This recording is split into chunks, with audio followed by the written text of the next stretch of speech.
Magandang umaga mga kabay. So ito na naman po tayo ulit. Ayan, may repair ako ngayon mga kabay. Approved repair. Ayan, 39099A. Ayan, DCD 9, ano to? DCD 96967. DCD 796 pala mga kabay. So ang papalitan natin mga kabay, gaya nung in-estimate ko ito, assembly po yun mga kabay. Ayan, yung transmission niya po. Ayan, so kakabit po natin yan dito. So tara mga kabay, samahan nyo po ako. So ayan mga kabay, nakalas ko na po yung mga screw. So bubuksan na natin mga kabay.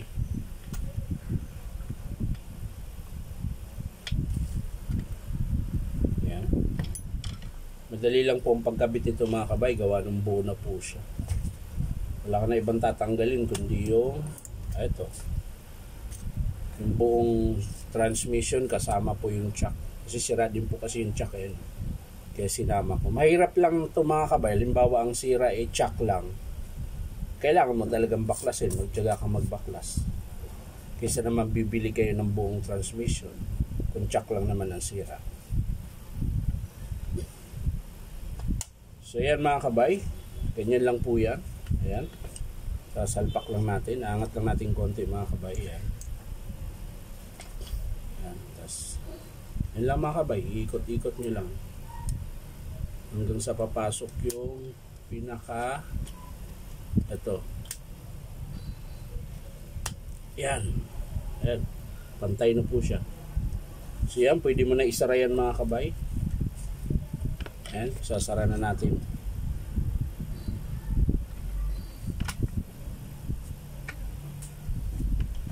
Ayan. Tapos, pag naghigpit ka ng screw mga kabay, ayan, meron po yung tawag nito, parang paliter C, para hindi po sobrang lakas.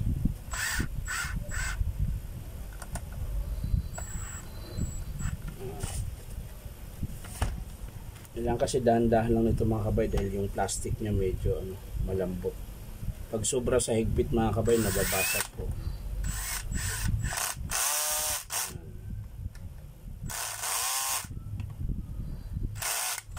Ganun din po sa kabila mga kabay, ikot mo lang.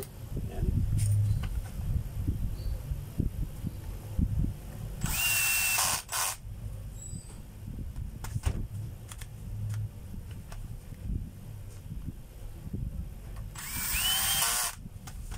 Ayan, ayos na. So dito na tayo maghigpit sa housing mga kabay.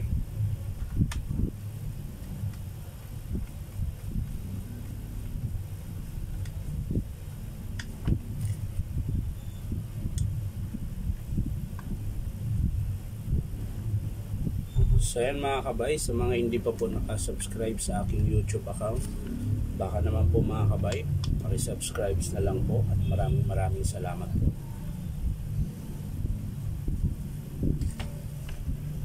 Maraming salamat po sa mga nanonood mga kabay. Thank you po talaga. Ayan. Ba't nga pala ako nagmano-mano? Meron naman ito.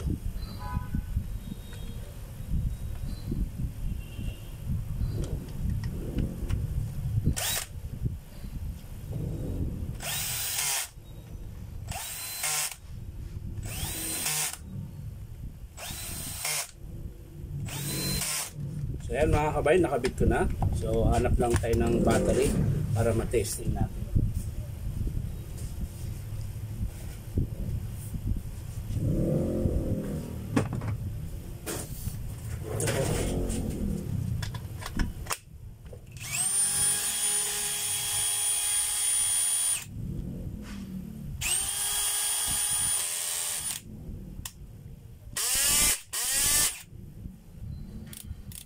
Testing natin yung hammer mga kabay. May hammer po kasi ito.